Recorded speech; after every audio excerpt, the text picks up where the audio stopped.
You're bathing my son like a stray dog. The voice lashes through the warm California air like a whip. Ethan Cole freezes garden hose still running in his hand. Droplets catch the late afternoon light scattering into tiny rainbows as they fall over Mason's dark curls. The boy sits in a wide plastic tub on the stone patio, giggling little fists pounding the water into frothy splashes. For a breathless second, everything halts: the breeze, the laughter, even the shimmer of the water in the sun.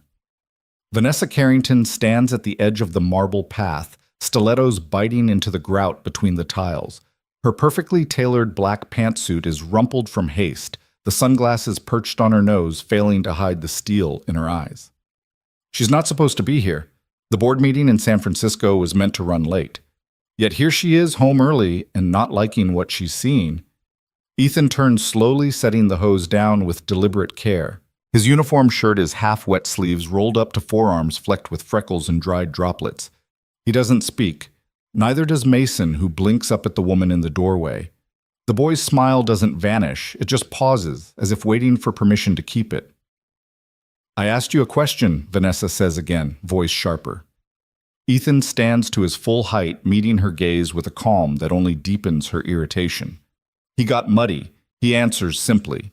"He was playing, and your first thought was to drag him outside and spray him down like..." She breaks off, hand slicing the air. "Like this." Mason laughs again, oblivious, sending a fresh wave of water over Ethan's pants. Ethan doesn't even look down. "I didn't drag him anywhere. He asked for water time. He laughed, Ms. Carrington." He laughed. Vanessa's jaw tightens. "My son had music therapy at 3, structured play at 4. I come home to find him half naked in a plastic bin while my janitor plays summer camp." "You came home early," Ethan replies evenly. "That's not the point." "No," he says. "But maybe it's the problem." Her eyes flash. "Excuse me." Ethan crouches beside Mason again. The boy reaches up, tiny fingers hooking around one of his shirt buttons.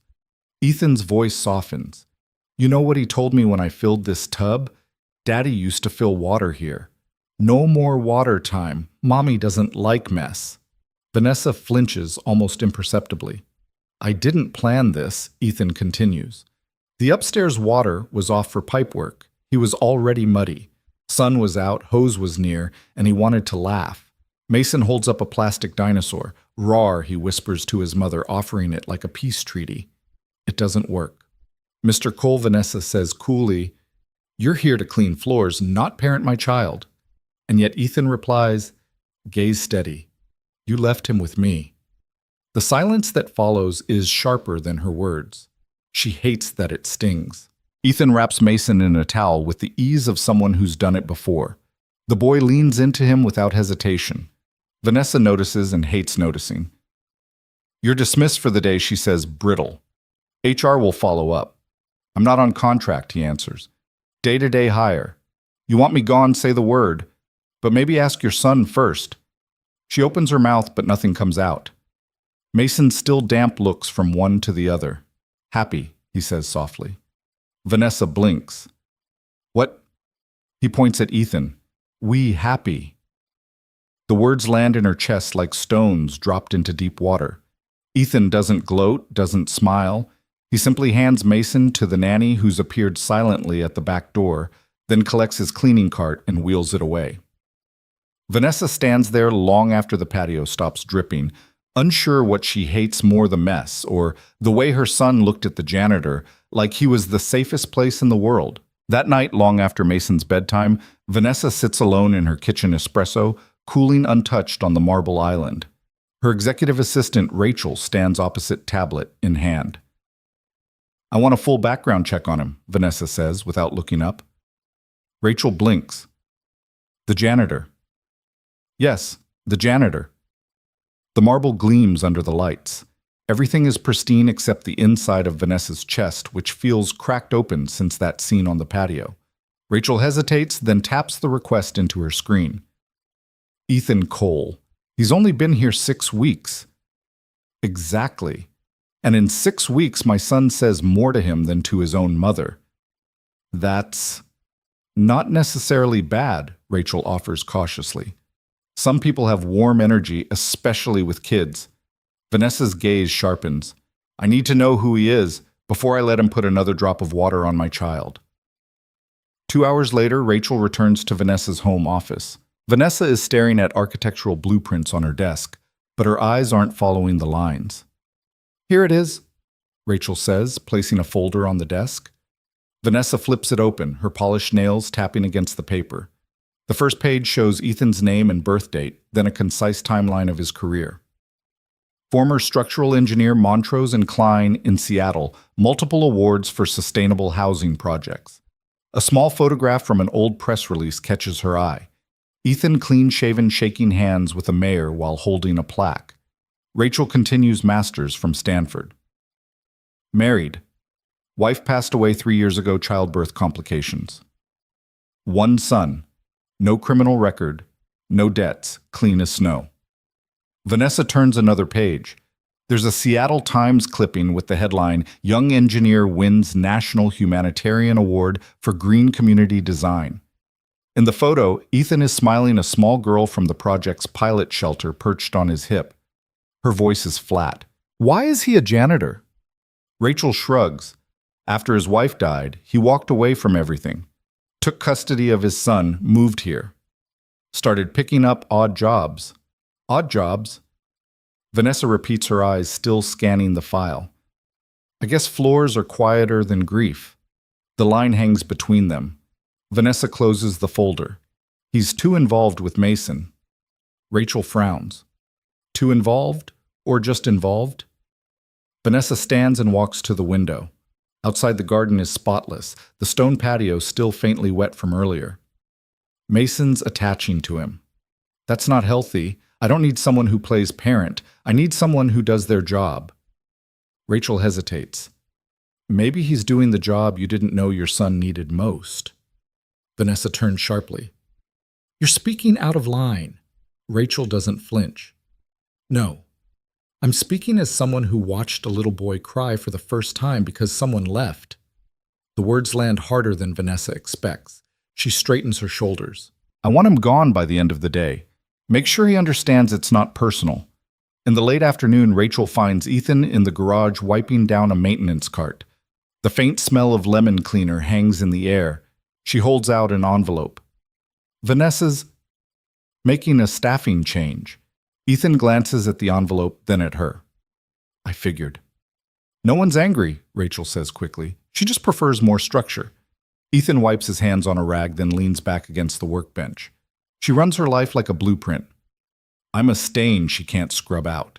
Rachel smiles faintly. "Maybe you're more like a misdrawn line, the kind that changes the whole design for the better."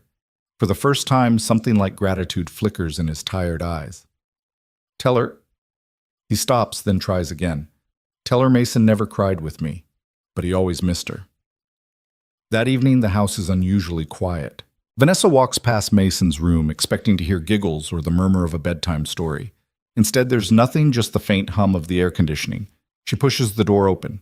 Mason is lying on his back, eyes open, staring at the ceiling. "Sweetheart, it's time to sleep," she says softly. He doesn't turn his head. "Would you like your book?" No answer. She sits on the edge of his bed and rests her hand on his small back, warm, unmoving, then barely above a whisper. "Did Daddy go away?" Her breath catches. "What? Daddy? Daddy?" Ethan Mason murmurs. "Did he leave?" Because I laughed too loud. The question pierces through layers Vanessa didn't know she had. She wants to say no, to tell him that wasn't it at all, but the truth tangles between her throat and her pride. "He just had to go home, honey." Mason blinks slowly. "I don't like home when he's not here." The words leave her sitting in the dark long after his eyes close, the echo of them following her down the hall. The next afternoon, Vanessa stands in the upstairs hallway outside the bathroom. Steam curls under the door. Mason's new nanny, a woman with an impeccable resume and the emotional warmth of a marble countertop, is inside with him. Through the crack, Vanessa hears Mason's voice, high, trembling. "No water. No water." The nanny's tone is brisk. "You love baths, Mason. Come now, in you go." Vanessa steps inside. The tub is already full, lavender-scented bubbles stacked high, rubber ducks bobbing on the surface. Mason stands beside it, fists clenched at his sides, shaking. "Try again," the nanny says, reaching for his wrist. Mason jerks back. "Stop! Let him be!" Vanessa says sharply, louder than she meant to. The nanny blinks. "Ma'am, if we give in, we set a precedent." "I'll pay your full rate," Vanessa interrupts. "But please leave for the day." There's a moment of tension, but the nanny finally obeys, gathering her bag and clicking down the hall. When the door shuts behind her, the air in the bathroom loosens. Vanessa crouches, bringing herself level with Mason. "Hey," she says gently. His face is blotchy, his nose running. "No water," he whispers. "But you love water," she reminds him softly. "You loved it yesterday." "Not with her," Mason insists. Vanessa tilts her head. "Why not?" He looks up, lip trembling. "Because she doesn't laugh." 3 words, and something inside Vanessa splits wide open. She sits by the tub, unsure of what to do next. Her fingers fidget in her lap. Mason sniffs from the corner, arms wrapped around his knees. "You want me to read you something?" she asks. He shakes his head. "I could put on your music." Another shake. The silence thickens until it's almost unbearable. Then, without thinking too much, Vanessa rolls up her silk sleeves, dips her hand into the water, and splashes. Mason looks up, startled. "Did you hear that she whispers, eyes wide with mock seriousness?" He blinks. "I think she says slowly, 'There's a water monster in here. A very naughty one.'" She splashes again, bigger this time. Mason's lip twitches. She splashes once more, sending water onto her blouse. She gasps dramatically. "He got me, Mason. Help! Only you can stop him." There's a pause, then a giggle, small, fragile, but real. Mason crawls toward the tub, dips a hand in, then a foot. Splash! Water erupts everywhere, soaking her from head to toe. Her expensive shirt clings to her ribs. Her hair falls out of place, but she's laughing. Not polite, controlled laughter, but the kind that leaves her breathless. "Got him!" Mason shouts, stomping in the tub. "You did!" she says, grinning. For the first time in a long time, Vanessa Carrington Titan of glass towers and billion-dollar deals sits cross-legged on a tile floor, drenched and smiling because her son is laughing with her. And yet deep down she knows she hasn't won. She's only remembered. That night she dries Mason off herself, helps him into pajamas, and kisses a small bruise on his shin without thinking. Mommy, Mason says as she tucks him in, "Yes, baby. Can we go find Daddy Ethan?" Her heart twists. He had to go back to his home, sweetie. Mason's eyes are heavy-lidded. "Home is where people wait for you," he murmurs. "I'm waiting here." Vanessa sits there long after he drifts to sleep, his words pressing against her chest. The attic smells faintly of cedar and dust, the air heavy with the kind of quiet that feels untouched for years. Vanessa's heels click softly on the wooden boards as she moves past boxes labeled in Rachel's tidy handwriting. Financials 2019 Press Kits Legal Archives. One pushed into the corner catches her attention. Staff Temporary 1099 Archive. She drags it out, the cardboard scuffing the floor. Inside are old payroll copies and onboarding forms. Near the bottom, she finds a slim manila folder with a name typed neatly across the tab. Ethan Cole. Sinking down cross-legged in her linen slacks, she opens it. The resume is laid out in plain, blocky font bachelor's and civil engineering masters from Stanford. Glowing letters of recommendation from CEOs, nonprofit directors, and even a former mayor. Taped inside is a crumpled newspaper clipping from the Seattle Times engineer wins National Humanitarian Award for Green Community Design. The photo shows a younger Ethan in a collared shirt smiling into a sea of camera flashes, holding a small girl on his hip. The caption says she's from the project's pilot shelter, but the way he holds her is something else entirely protective, certain. Beneath the article, a worn envelope hides a stack of hand-drawn blueprints. The first is for a community center shaped like a semicircle, its courtyard framed by trees and curved benches like open arms, rainwater harvesting tanks, reading nooks, sand and water play areas, all labeled in his neat handwriting. At the bottom, "If we build like children deserve to be happy, the world might finally listen." Another sheet is marked, "Dream Draft Only." This one is personal, A modest house with one master room, one child's room, a central kitchen flooded with light, and a wraparound porch. Below the title box, "For Laura, for who we would have become." Vanessa exhales slowly. This isn't a janitor. This is a man who once designed futures. The next afternoon, Vanessa pulls into a quiet street lined with faded fences and chalk drawings on driveways. Ethan's bungalow is small, its porch steps cracked a set of wind chimes whispering in the breeze. When he opens the door, he's in jeans and a gray t-shirt, a dish towel in his hand. His eyes flicker with surprise. "Miss Carrington, I wanted to talk." He steps aside. "You came all this way.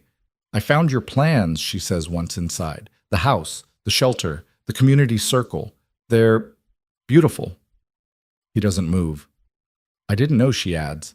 "About Laura, about your work, about what you gave up." "I wasn't hiding it," he says, folding the towel with slow precision. "I just wasn't offering." "Why this job?" she asks. His gaze is steady. "Because the only place my son heard another child laugh was your backyard." The answer is a blow she doesn't see coming. "I took the job to pay bills." He continues quietly. "I stayed because Mason found someone to echo with. You were building silence around him. I couldn't let him forget what joy sounded like." Vanessa swallows hard. "Do you think I'm a bad mother?" "I think you're scared," he says simply. "Of noise, of losing control, of getting it wrong." She blinks, fighting the tightness in her throat. "I was just trying to protect him." "Then start by protecting what matters," he says. "Not the schedule, not the image, just his heart." There's a long pause. Her voice wavers. "Would you ever finish the project, the one for the kids?" He looks away. "I don't know. What if I helped?" she offers. His eyes turn to hers, then searching, measured. "Why would you want to build something like that?" Her answer is softer than she expects. "Because I'm starting to realize I've built a life no one wants to live inside." The storm comes in sudden, heavy-handed sheets, hammering the glass panels of Vanessa's sunroom and turning the ivy on the walls into dripping curtains. Thunder rolls somewhere beyond the hills, low and insistent, like a warning she's already too late to heed. She's in her office phone to her ear. "Did you reschedule the board call?" "Yes, ma'am," Rachel replies. There's a pause. "But there's another issue." Vanessa's brow tightens. "What issue?" "Mason's not in his room." Vanessa straightens. "What do you mean, not in his room?" "I mean—" Rachel's voice drops. "He's outside. In the rain." The phone slips from Vanessa's hand, bouncing off the armchair as she's already moving. The backyard is chaos, water pooling across the patio, concrete slick under her heels, rain blurring everything into a smear of silver and green. She spots him under the table, knees tucked to his chest, hoodie soaked through small body trembling. She drops to her knees beside him, pulling him into her arms. "Mason, what are you doing out here?" His lips are tinged blue. "Water time," he murmurs, "waiting for Daddy Ethan." The words tear something clean in two inside her. She scoops him up and runs for the door, shouting for towels, blankets, "Call the doctor now." By evening, the fever sets in. Mason's cheeks burn against her palm, his small hand limp in hers. The pediatrician's voice is calm but grave. "Watch him tonight. Stay close." She sits beside his bed machines, humming softly in the background. Rachel slips in with a tray of soup, setting it down untouched. Vanessa's voice is low, like admitting it too loudly would make it worse. "He went looking for him. For Ethan. He thought he was coming." Rachel nods gently. "Because Ethan always did. I fired the only person he trusted." Vanessa says, staring at the rise and fall of Mason's chest. "And now I'm watching my son breathe like it's a maybe." Rachel rests a hand on her shoulder. "Do you want me to call him?" Vanessa swallows hard. "No. He already left once. Why would he come back again?" Rachel doesn't answer, but Vanessa can see in her assistant's eyes that she's wrong. "He would." The night stretches thin and sleepless. Vanessa sits with her head resting on her arm. Mason's damp curls tangled under her fingertips. Across the hall, the blueprints Ethan once drew are still spread out on her desk, one folded neatly. The small house with the wraparound porch. She's memorized every inch of it. Her eyes drift back to Mason's pale face. Because I didn't, she whispers to the name scribbled at the bottom of the sketch. But I will now. By morning, the fever breaks. Relief comes in a shaky exhale she doesn't bother hiding. She kisses his damp forehead, murmuring, "Hi, baby." Mason blinks up at her. "Did Daddy Ethan come?" She shakes her head. "No, sweetheart. But Mommy's here." He's quiet for a moment. "I waited," he says. "I know, I got cold. I know, love." Then with a whisper that shatters her, "Was I bad?" Her voice sharpens fierce. "No, you were never bad. You were just braver than I was ready for." Later that day, after Mason finally drifts into a deep, steady sleep, Vanessa goes into her office. The windows are still streaked with rain, the storm passed but leaving its marks. She picks up her phone without hesitation this time and dials. It rings twice. Ethan Cole. His voice is steady but not warm. "It's me," she says. "Vanessa." A pause. "I figured." Mason got sick. She begins cutting straight through the formality. "He went outside in the rain looking for you. I didn't know how much he'd held on to you, how much you mattered." Her voice cracks. "I thought structure could replace presence. I thought safety meant walls.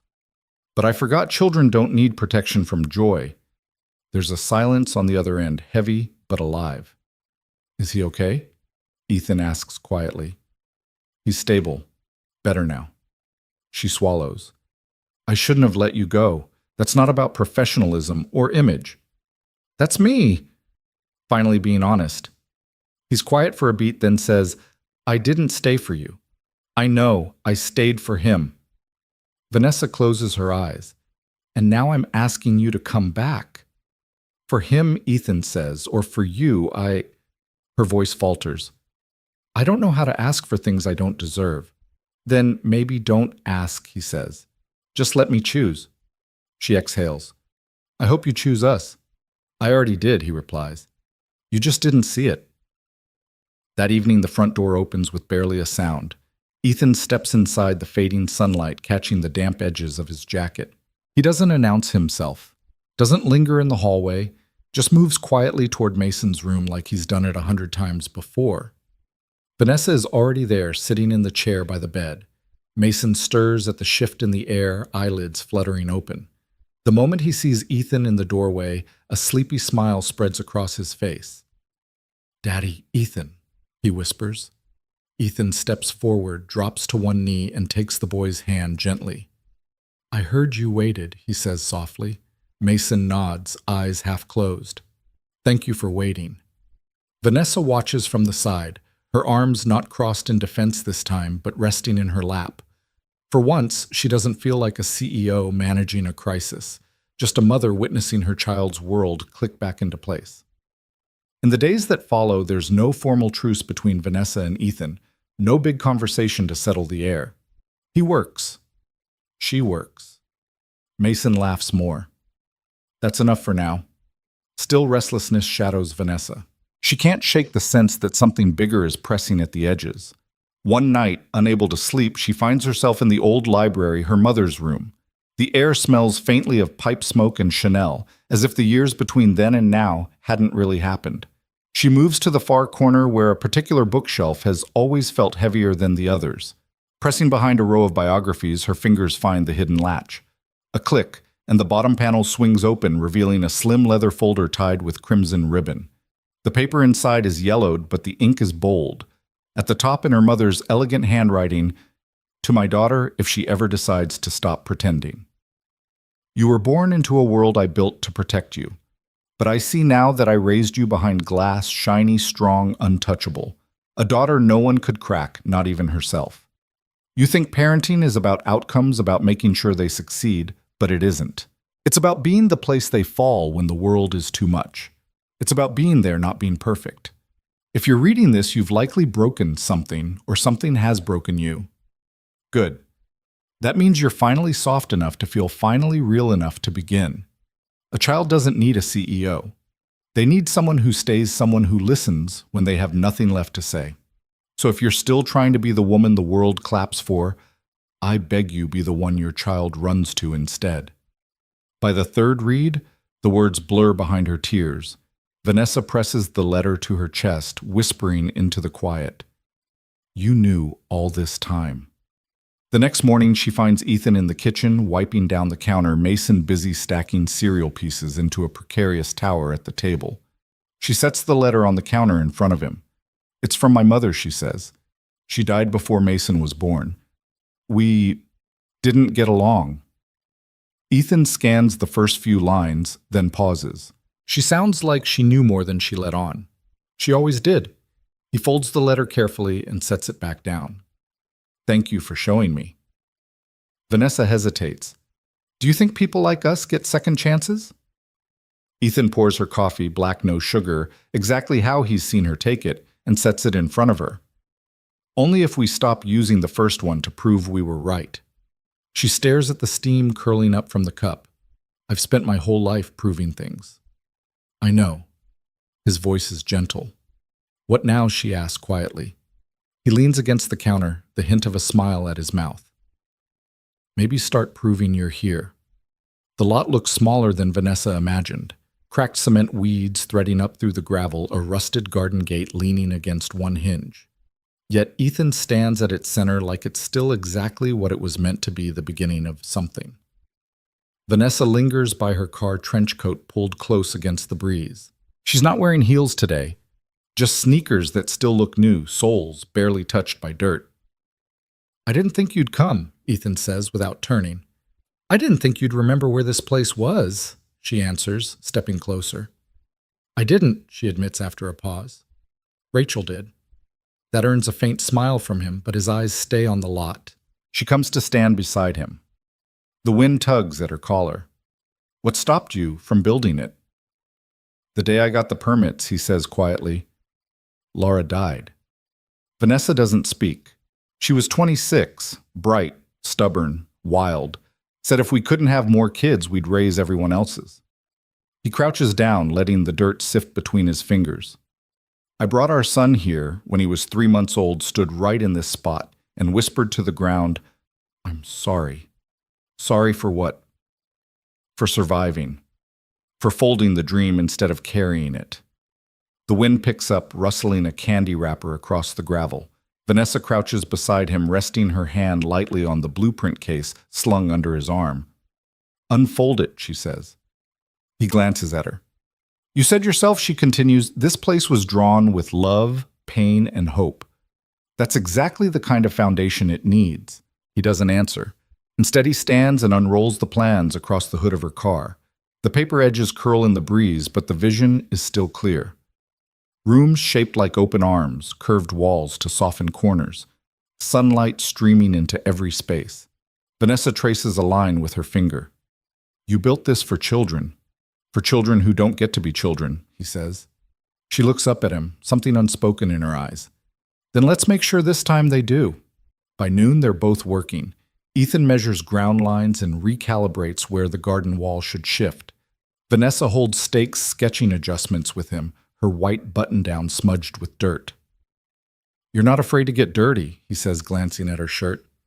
I've spent years in clean boardrooms building cold empires, she replies. Turns out mud is healing. Careful, he teases. That almost sounded poetic. Don't get used to it.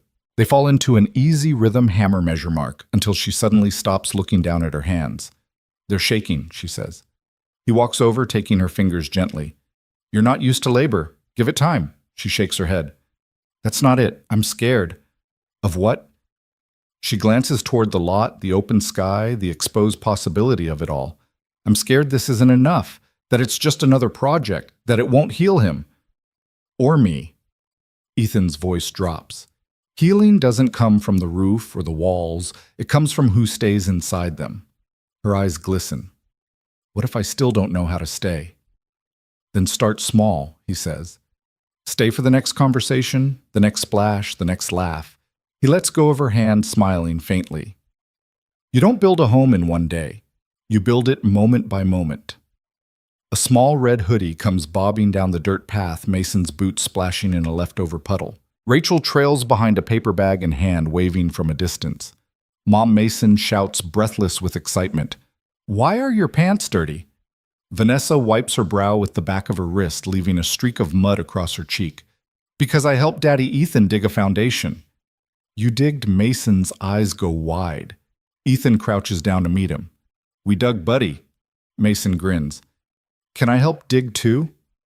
Vanessa glances at Ethan. There's a brief pause, then she nods. "Absolutely."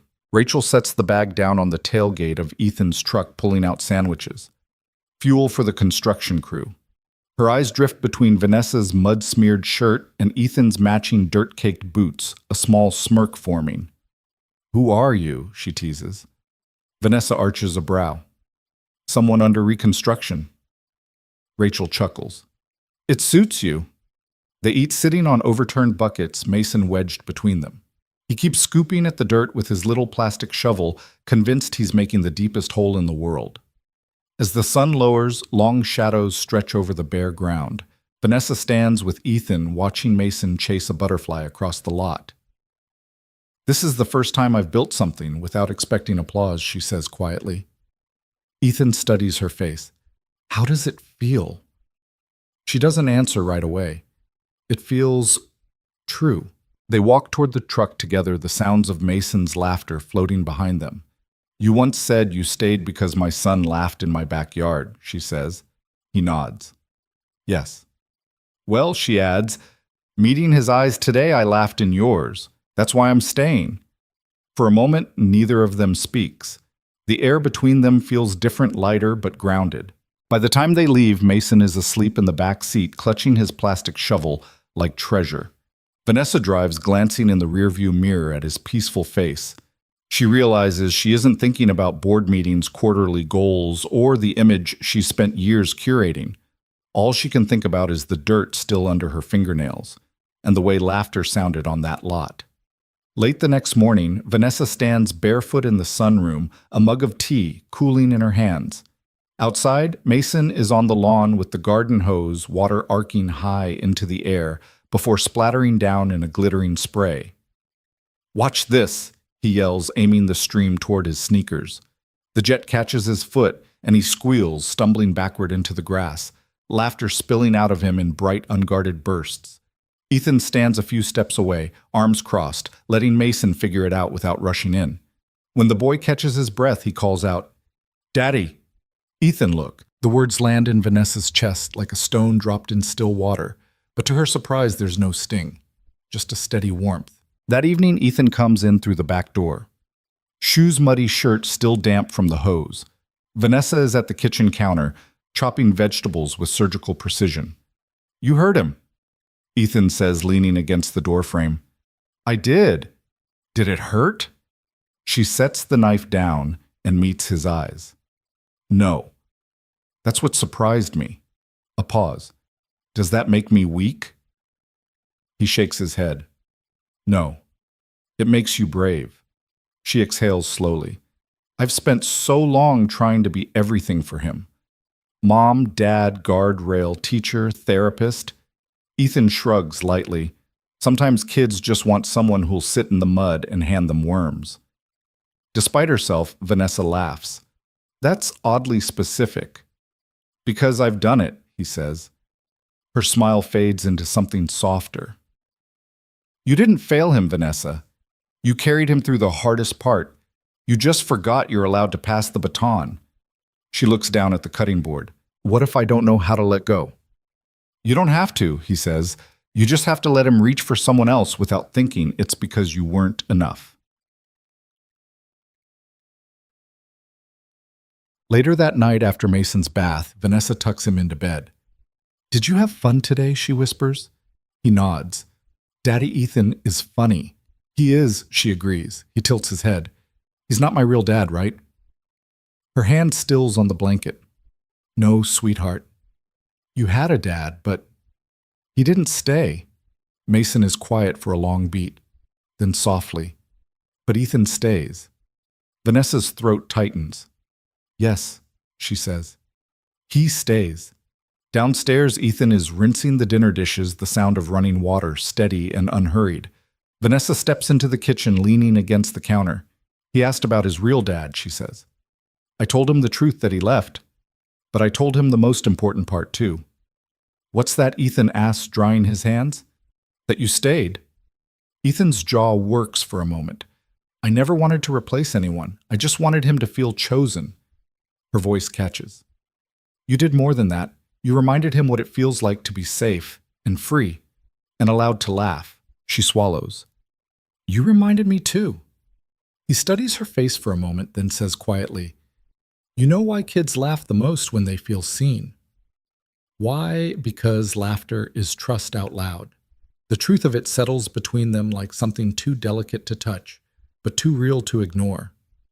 The sun is barely above the horizon when Vanessa steps onto the foundation site. The air smells faintly of fresh earth and sawdust, the cement still smooth under her sneakers. Ethan is already there, sitting on an overturned bucket sketchbook balanced on his knee, coffee in hand. A pencil is tucked behind his ear like it belongs there. You're early, he says without looking up. Couldn't sleep, she replies, stepping closer. He nods like he understands, because of course he does. Ethan, she says, voice steady but unsure, I want to help with this. Not just write checks, I mean, from the ground up. He glances at her. You want to help build a children's center? I want to build a home, she corrects. For more than one child, for more than one story. He watches her for a long moment, as though he's reading blueprints she hasn't shown him yet. Why? She doesn't hesitate. Because somewhere between my name on Forbes and the echo in my house, I forgot what real living sounds like. And now I remember it's Mason's laugh. It's him saying, Daddy Ethan, without me feeling like I've lost something. Are you asking to be part of the build? He says finally. I'm asking to be taught. Ethan sets the sketchbook down. Would you take direction from me? She blinks. Excuse me. This project needs humility, he says plainly. It needs someone who's not afraid to get dirty, to get it wrong, to get lost. Someone who won't run the first time the walls don't hold. Her chin lifts. You think I'll run? I think you've been running your whole life, he says quietly. The words hit harder than she wants them to. I want to stay this time, she says, voice low, but I need help learning how. He studies her for another moment, then nods. All right, here's the deal. You show up every day, not just with your money, but with your hands, your time, your questions. I will, she says quickly. In return, he adds, I'll teach you how to build something that doesn't need walls to keep people in. That's it. You expected more. I expected a contract. He reaches into his pocket and pulls out a single nail, holding it between his thumb and forefinger. This is a promise. We don't build from paper here, we build from choice. She takes the nail from him, the cool metal pressing into her palm like a vow. That afternoon they work side by side. She learns to measure twice and cut once. He shows her how to level a frame and carry weight across her shoulders. She laughs when she misses the nail with the hammer and nearly topples the beam. Rachel stops by with sandwiches, eyebrows raised. Who are you, and what have you done with the woman who used to lose her mind over a chipped manicure? Under reconstruction, Vanessa says simply. Later, they sit on the unfinished porch, just beams and open air. Mason sleeps in Vanessa's lap, his head heavy on her arm. Do you think I'm different now? She asks. Ethan doesn't answer immediately. You're becoming someone new, he says. That's better than being different. Vanessa looks down at her son. He didn't ask for a perfect mother. No child does, Ethan replies. They ask for the one who stays through the imperfect. She leans her head back against the beam. I think I've always been afraid of love without guarantees. That's family, he says simply. And for once, she doesn't argue. The ribbon is nothing fancy, just a strip of white linen tied between two cedar posts at the entrance to the new building. The scent of sawdust and fresh paint hangs in the warm air. It's not finished by any corporate measure, but it's ready in all the ways that matter. Ready to hold laughter. Ready to echo footsteps. Ready to be lived in. Ethan stands beside Vanessa, holding the ceremonial scissors someone insisted they use. Rachel hovers off to the side with a camera, snapping photos, not for press releases, but for the walls inside. This story doesn't need headlines, it needs memory. Mason sits cross-legged on the porch steps, swinging his legs and grinning like he owns the place. Vanessa glances at Ethan. It doesn't look like the original plan. He smiles faintly. That's because somewhere along the way the plan changed. For the better, she says. For the real, he corrects. She turns toward the path lined with flower beds freshly planted by the neighborhood kids who will soon fill this place with noise. She inhales the mingled scents of soil and pine. I used to build houses to sell them, she says quietly. Now, I build them to fill them. Ethan's expression softens. You're not the same woman I met months ago. I'm still learning, she admits. He hands her the scissors. Then let this be your first finished lesson. For a moment, she hesitates.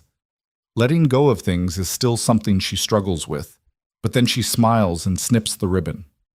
The linen falls to the ground like a quiet exhale. The crowd claps, not loud, not staged, just warm. Rachel wipes at her eyes behind sunglasses. Mason claps the loudest. Can I go inside now? Vanessa laughs. Yes, sweetheart. Go explore.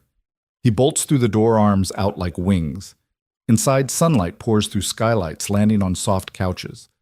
Bookshelves low enough for small hands and a mural in bright paint that reads, You're safe here. Vanessa walks the rooms with Ethan, her fingers trailing the door frames.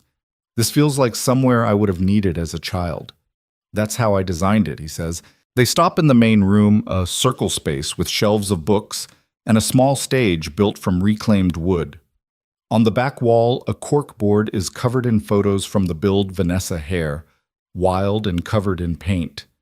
Ethan teaching Mason to hold a level, Rachel hauling bags of soil. Vanessa reaches into her tote and pulls out a folded sheet. She pins it in the center of the board. Ethan leans in. It's a blueprint, but not of the building. The title reads, The Blueprint of a Family. Beneath the heading are simple sketches, a hand reaching for a smaller hand, a cup of coffee shared at sunrise, a scraped knee being kissed, a cracked voice saying, I'm sorry, a child laughing, a man staying, a woman letting herself be loved without permission. Ethan stares at it for a long time. This is better than anything I ever designed. You helped me draw it, she says. He turns to her, his eyes steady. You lived it. That evening, after the small crowd is gone and the porch lights flicker on, the three of them sit on the steps sharing foil-wrapped sandwiches. Mason leans against Vanessa's shoulder, already drowsy. Can we live here too? He asks softly. We do in a way, she says. Our hearts do. Mason points at the corkboard through the open doorway. That pictures us. All of it is, Ethan says with a small smile. Vanessa glances at him. I never said thank you. For what? For not walking away the second time. He shakes his head. It was never a second time. Just a pause. I waited until you were ready to walk with me. Vanessa looks down at her son, and now Ethan reaches over his hand, closing around hers. Now, he says, we walk forward. Weeks pass and the center grows not in square footage, but in heart. New children arrive with shy eyes and leave with louder laughs. Stories are shared in reading corners. Walls get drawn on with chalk. Mistakes are made and forgiven. Vanessa spends her mornings barefoot in the garden, snipping lavender dirt under her nails. She's no longer surprised by it. From the far end of the flower beds, Mason's voice rises in a rush of excitement. Mom, Daddy. Ethan found one, a big one. She looks over to see Ethan kneeling beside him, both crouched over the soil, inspecting a fat, wiggly worm like its rare treasure. Mason bounces on his heels, jeans smudged with mud. Can we name it? He shouts. Only if you promise not to bring it inside this time, she calls back. Ethan glances over his shoulder with a smirk. No promises. Later, they sit on the front steps for lunch, peanut butter sandwiches, orange slices, and lemonade in a mason jar. Mason insists on sitting between them like a bridge. Neither is willing to cross, but both are happy to share. I heard we're getting a piano next week, Vanessa says, sipping from the jar. Donated by a retired music teacher, Ethan replies. She said it's seen more mistakes than a math textbook and still sings. Sounds like all of us, Vanessa says with a small smile. Mason wipes jelly from his chin. And we're loud. That's what matters, Ethan says, and they all laugh, the kind of laugh that comes from knowing you've made it not out of the fire, but through it together. That evening, after Mason falls asleep in a pile of coloring books and toy trucks, Vanessa and Ethan sit on the back porch watching the sun slip into orange. The center glows softly behind them, alive, even in stillness. You know, Vanessa says when we cut the ribbon, I thought that was the ending, wasn't it? She shakes her head. No, that was just the door opening. Ethan is quiet for a long beat. I used to think family was something you're given, not something you make. And now I know it's who stays when it's hard and laughs when it's easy. Vanessa looks out at the dusky sky. I spent years building walls to keep everything in place, but the only thing they kept out was the things that could have saved me. Ethan reaches into his satchel and hands her a folded piece of paper. Inside is a sketch of a modest home, 3 bedrooms, wraparound porch swing set in the back. At the bottom, in his neat handwriting, the house we didn't plan but built anyway. Is this for me? She asks softly. He meets her gaze. No. It's for us. She folds the paper carefully, holding it against her chest. I never imagined this life. Me neither, he says. But maybe the best lives aren't imagined. They're chosen day by day. She leans her head on his shoulder as the porch light flickers on warmer than any chandelier she's ever owned. On a quiet Sunday morning, Vanessa reaches across the breakfast table, takes Ethan's hand, and says simply, I love this. He squeezes her fingers. I love you. No fireworks. No staged moment, just truth. That night she writes herself a letter, not for press, not for show, but for memory. Dear Vanessa, you didn't just build a center. You chose people. You chose presence. You chose love. And now you're home.